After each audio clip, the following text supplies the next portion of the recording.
بسم الله الرحمن الرحيم. الحمد لله رب العالمين الرحمن الرحيم مالك يوم الدين. مسئلہ نمبر 86، اگر وضو وغیرہ کرتے ہوئے حلق میں پانی چلا جائے اور روزے سے ہونا یاد بھی ہو تو روزہ فاسد ہو جائے گا اور قضا لازم ہوگی، کفارہ نہیں، لیکن پھر دن بھر کھانا بھی جائز نہیں ہے۔ گزشتہ کل یہ سوال حمزہ کیے تھے کہ روزے کے حلق میں تیرتے ہوئے منہ میں کان میں پانی چلے گیا، روزہ ٹوٹا تو دن بھر کھانا کیا نہیں؟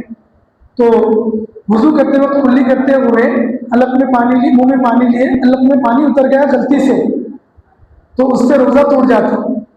اب روزہ ٹوٹنے کی وجہ سے قضا لازم ہے، کفارہ نہیں، لیکن دن بھر کھانے پینے سے بھی رکے رہنا چاہیے، کھانے پینے سے بھی رکے رہنا۔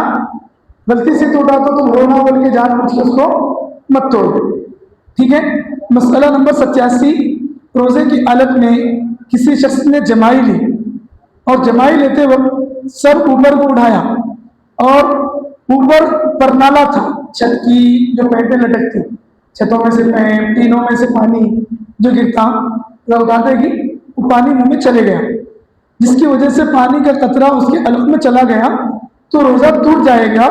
ایسے ہی اگر بارش یا اولے کا پانی حلق میں داخل ہو گیا تو بھی روزہ ٹوٹ جائے گا، اس صورت میں قضا لازم ہے، کفارہ نہیں۔ بارش پڑے سے ہو کر اندر پانی سیدھا چلے گیا کہ چھت کے پاس اسے گر رہا پانی اور وہاں سے گزر رہا یہ شخص، یوں کر لیا پانی اندر چلے گیا تو روزہ ٹوٹ جائیں گے۔ مسئلہ نمبر 88، اگر روزے دار رو رہا ہو اور روتے ہوئے کثیر مقدار میں اس کے آنسو آنکھ سے بہتے رہے اور منہ میں داخل بھی ہوتے گئے یہاں تک کہ سارا منہ کھارا ہو جائے، یا اس نے بہت سے آنسوؤں کو نگل لیا تو روزہ فاسد ہوگا۔ یہی حکم ہے چہرے کے پسینے کے بھی کہ جب وہ روزے دار کے منہ میں داخل ہو جائے تو روزہ ٹوٹ جائے۔ سب دعا کرتے کرتے روزے کی حالت میں رہتے، آنسو آتے، اب ظاہر بات ہے آنسو یہاں سے نکلا، اب اس کو گڑا یہی ملا، اندر داخل ہو، اب منہ میں لے لیا، منہ میں کھارا پن محسوس ہوا تو روزہ نہیں ٹوٹتا۔ منہ میں لے لیا نگل لیا، منہ میں لے لیا نگل لیا تو روزہ ٹوٹ جاتا۔ چہرے کا، پیشانی کا، منہ کے پسینے کا بھی یہی حکم ہے۔ مسئلہ نمبر 89، اگر کسی شخص نے عورت کے منہ پر بوسہ اس طرح لیا کہ عورت کی رال یا لحاف یعنی تھوک، یا مرد کی رال یا لحاف یعنی تھوک اس کے منہ میں گیا اور اس نے اپنے رال یا لحاف کے ساتھ اس کو بھی نگل لیا تو روزہ فاسد ہو جائے گا۔ اس صورت میں قضا و کفارہ دونوں لازم ہوں۔ مسئلہ واضح ہے، صاف ہے، اپنا تھوک نگلنے سے روزہ نہیں ٹوٹتا، دوسرے کا تھوک نگلنے سے ٹوٹ جاتا ہے۔ اسی شکل کو یہاں پر بتائیں۔ مسئلہ نمبر 90، اگر کسی شخص کے منہ میں مصنوعی آرٹیفیشل دانت ہے، دانت گرنے پر ٹوٹنے پر لگا لیتے نا، جن میں نہ تو مزہ ہے اور نہ بو، تو اس سے روزہ مکروہ نہیں ہوتا، کیونکہ مکروہات صوم میں سے کسی چیز کو بلا عذر چکھنا ہے، اور مذکورہ صورت میں کسی چیز کو چکھنا نہیں پایا جا رہا کہ ان سے دانتوں میں مزہ ہی نہیں ہے، یعنی کہ روزے کی حالت میں پلاسٹک کے ہو یا دانت جو بنا کے بٹھاتے وہ دانت منہ میں رہنے سے روزہ مکروہ نہیں ہوتا۔ دوسری چیزیں روزے کی حالت میں چکھنے سے یا منہ میں رکھنے سے روزہ مکروہ ہوتا ہے۔ جی، کسی کو اس کو سوال کرنا ہو تو کر سکتے۔ مولانا رکوع میں جانے کے بعد جب ہم رکعت بن لیتے ہیں تو اس کے بعد مولانا سمیع اللہ لمن حمیدہ بولے تو ہم وہ رکعت پڑھنا پھر سے کیا نہیں پڑھے تو چلتا ہے؟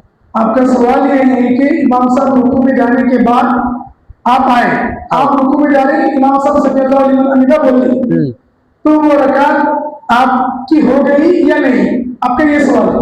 جواب یہ ہے کہ آپ رکوع میں آ کر اگر ایک مرتبہ سبحان ربی العظیم بول لیے، آپ رکوع میں آ کر ایک مرتبہ سبحان ربی العظیم بول لیے تو آپ کو رکعت مل گئی، وہ رکعت لوٹانے کی ضرورت نہیں۔ اور اگر آپ اللہ اکبر بول کے رکوع میں جا رہے ہیں، امام صاحب صلی اللہ علیہ وسلم بول لیے تو وہ رکعت آپ کو نہیں ملی، امام صاحب کی نماز ہونے کے بعد وہ رکعت آپ پوری کر لیں۔ جی ادھر امام صاحب کے پیچھے مغرب کی نماز پڑھ رہے ہیں ہم 2 رکعت چھوٹے، تو 2 رکعت پہلا 1 رکعت کمپلیٹ کر کے پھر 1 رکعت پڑھنا ہے کیا دونوں ایک ساتھ؟ مطلب فرسٹ قاعدے میں 1 رکعت کمپلیٹ کر کے مغرب کی نماز میں کسی شخص کی 2 رکعت چھوٹی تو آنے کے بعد وہ شخص امام صاحب کے ساتھ مل جاتا، تو اس کو نماز پورا کرنے کا طریقہ کیا ہے؟ جواب یہ ہے کہ پہلی رکعت میں تو آپ امام صاحب کے ساتھ شامل ہو جائیں، آپ جیسا ہے امام صاحب کے ساتھ مل جائیں، 1 رکعت امام صاحب کے ساتھ پوری کر لیں۔ امام صاحب کی 1 رکعت پوری ہونے کے بعد آپ کھڑے ہو جائیں، کھڑے ہونے کے بعد آپ ثنا پڑھیں، اعوذ باللہ بسم اللہ پڑھیں، سورہ فاتحہ پڑھیں، ثم سورہ پڑھیں، 1 رکعت پوری کر کے دوسری رکعت میں بیٹھ جائیں۔ اب یہاں پر یہ دوسری رکعت آپ کے حق میں دوسری رکعت ہے، تو اب آپ کا یہ قاعدہ اولا ہے، امام صاحب کے ساتھ جو بیٹھے تھے آپ کو ایک نعمت ملی، اب بعد میں آپ دوسری رکعت الگ سے جو پوری کر کے بیٹھے وہ قاعدہ اولا ہے، پھر تیسری رکعت کر کے قاعدہ اخیرہ کریں کہ سلام پھیریں۔ بعض لوگوں کو ایسا بھی ہوتا کہ دوسری رکعت کے قاعدے میں آ کے ملتے، تو ان کو ایک قاعدہ یہ ملتا، پھر دوسرا قاعدہ امام صاحب کی تیسری رکعت والا قاعدہ اخیرہ ملتا، 2 قاعدے ہوئے، پھر تیسرا قاعدہ آپ کی 2 رکعت مکمل ہونے پر آپ کرتے، 3 قاعدے ہوئے، پھر چوتھا قاعدہ آپ اپنی 4 رکعت، تو مغرب کی نماز 3 رکعت ہے لیکن آپ کے 4 قاعدے ہو جا رہے، تو سارا وقت ایسا بھی ہوتا ہے۔ جی اور کسی کو پوچھنا ہے؟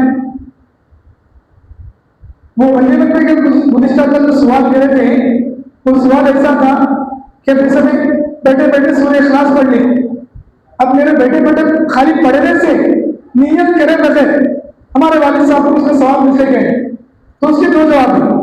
ایک تو یہ ہے کہ ہمارے والد صاحب مجھے پڑھا لکھا کر نیک بنائے، تو وہ نیک بنانے کی وجہ سے نیک اولاد کی طرف سے ملنے والا ثواب والد صاحب کو مل جائے گا، لیکن یہ 3 مرتبہ جو میں سورہ اخلاص پڑھا اس کا ثواب جب تک میں نیت نہیں کروں گا تب تک نہیں ملے گا، جب تک میں نیت نہیں کروں گا۔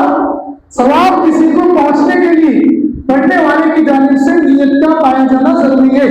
ثواب الاعمال بالنیات انما الاعمال بالنیات، ثواب کا دار و مدار بھی نیتوں پر ہے اور اعمال کا دار و مدار بھی نیتوں پر ہے، حدیث ہے، اگر ہم نیت کریں تو ثواب ملے گا، نیت نہیں کریں تو ثواب نہیں ملے گا۔ جی اور کسی کو پوچھنا ہے؟ کسی کو پوچھنا نہیں؟